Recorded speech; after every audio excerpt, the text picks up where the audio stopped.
प्रणाम।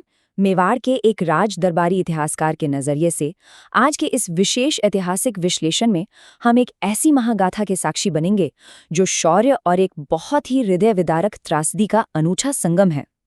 ये कहानी है हमारे हिंदुआ सूर्य महाराणा प्रताप के अंतिम दिनों की। सीधे उन पलों में चलते हैं जिन्होंने मेवाड़ के इतिहास को हमेशा के लिए बदल कर रख दिया। जरा इस चौंकाने वाले विरोधाभास पर गौर करें।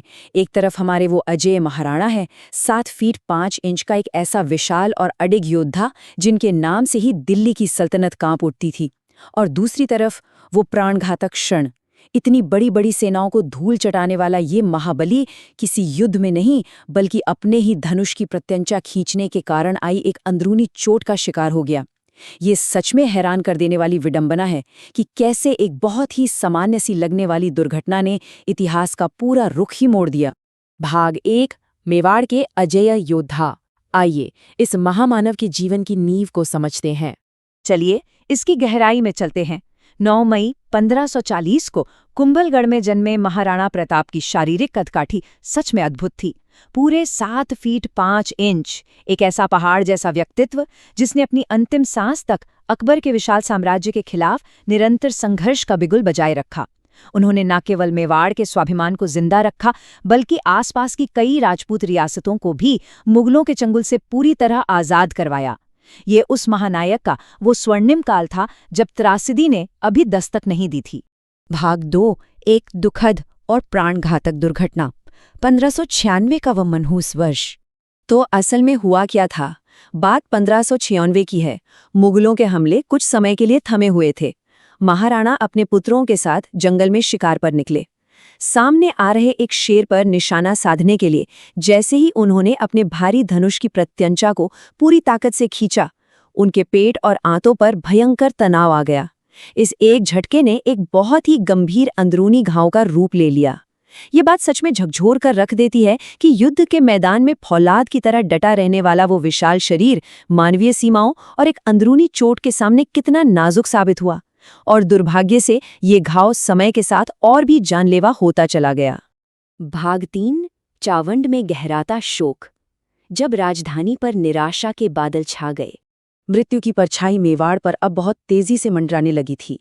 1596 में वो जानलेवा दुर्घटना घटी और फिर आया 19 जनवरी 1597 का दिन। उस दिन का सूर्योदय अपने साथ चावंड में एक बहुत ही भयानक और गहरा सन्नाटा लेकर आया। हर तरफ शोक की लहर दौड़ गई, क्योंकि ये साफ हो चुका था कि हमारे रक्षक का अंतिम समय अब निकट है। और अंततः इसके ठीक 10 दिन बाद 29 जनवरी 1597 को इतिहास का यह महानतम सितारा इस संसार को हमेशा के लिए अलविदा कह गया। पूरे मेवाड़ पर एक ऐसा भारी सन्नाटा छा गया था जिसे शब्दों में बयां करना मुश्किल है। जब यह खबर फैली कि हमारा अजेय रक्षक अब हमें छोड़कर जा रहा है, तो न केवल आम जनता बल्कि दूर दराज के सभी सामंत और ठाकुर रोते बिलखते हुए चावंड की ओर दौड़ पड़े। हर किसी को अपने प्रिय राजा के बस एक अंतिम दर्शन की लालसा थी। ये सिर्फ एक राजा का जाना नहीं था, ये मेवाड़ के सिर से एक पिता समान अभिभावक का साया उठना था। लेकिन क्या ये मालूम है कि जीवन के उन अंतिम क्षणों में महाराणा की सबसे बड़ी पीड़ा क्या थी? वो उनकी शारीरिक चोट नहीं थी। उन्हें सबसे ज्यादा जिस बात ने सताया वो ये सवाल था, क्या अमर सिंह मेवाड़ की रक्षा कर पाएंगे? उनके मन में एक गहरा भावनात्मक भय बैठ गया था कि उनके जाने के बाद क्या उनके उत्तराधिकारी अमर सिंह हमारी मातृभूमि के मंदिरों, हमारे दुर्गों और जनता की रक्षा उन मुगलों से कर सकेंगे? यही वो सबसे बड़ा आंतरिक संघर्ष था जो उनके प्राणों को शांति से शरीर छोड़ने नहीं दे रहा था। भाग 4, मातृभूमि की रक्षा की शपथ। एक बहुत ही भावुक और निर्णायक मोड़। महाराणा ने अपनी अंतिम उखड़ती हुई सांसों के बीच अपने सरदारों के सामने कुछ बिल्कुल सख्त और कभी न झुकने वाली शर्तें रखीं। पहली शर्त, मातृभूमि को कभी भी विदेशी आक्रांताओं के हवाले नहीं किया जाएगा। दूसरी, चित्तौड़ के हर दुर्ग पर हमेशा केसरिया ध्वज ही फहराता रहना चाहिए। और तीसरी शर्त, कोई भी सूर्यवंशी कभी भी शत्रुओं या विधर्मियों के दरबार में हाजिरी नहीं लगाएगा। ये मेवाड़ की गरिमा को अपने बाद भी जिंदा रखने का उनका एक बेहद दृढ़ संकल्प था। और ये घटना इस बात को बहुत ही शानदार तरीके से दर्शाती है कि मेवाड़ के सरदारों की वफादारी कितनी गहरी थी। उन्होंने उसी क्षण ये महान शपथ ली।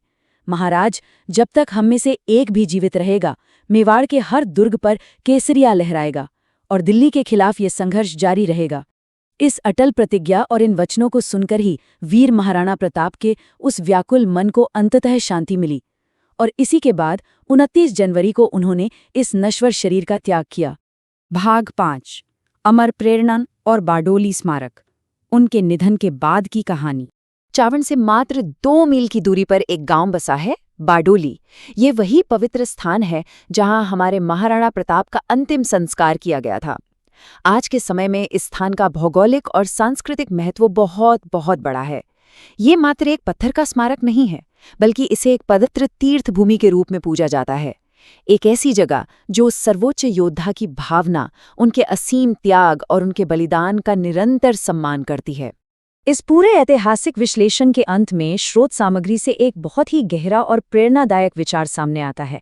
जब तक इस संसार में वीरता का सम्मान रहेगा, महाराणा प्रताप सिंह का नाम इस धरती पर उगते हुए सूर्य की भांति चमकता रहेगा। सच में उनका जीवन, उनका कड़ा संघर्ष और मातृभूमि के प्रति उनका अटूट समर्पण आज भी हम सबको गहराई से प्रेरित करता है। सोचने वाली बात है, क्या किसी एक व्यक्ति का जीवन कालखंडों की सीमाओं को लांघकर पूरे इतिहास का सबसे चमकता हुआ अध्याय बन सकता है? महाराणा प्रताप का जीवन इसी सवाल का एक ज्वलंत और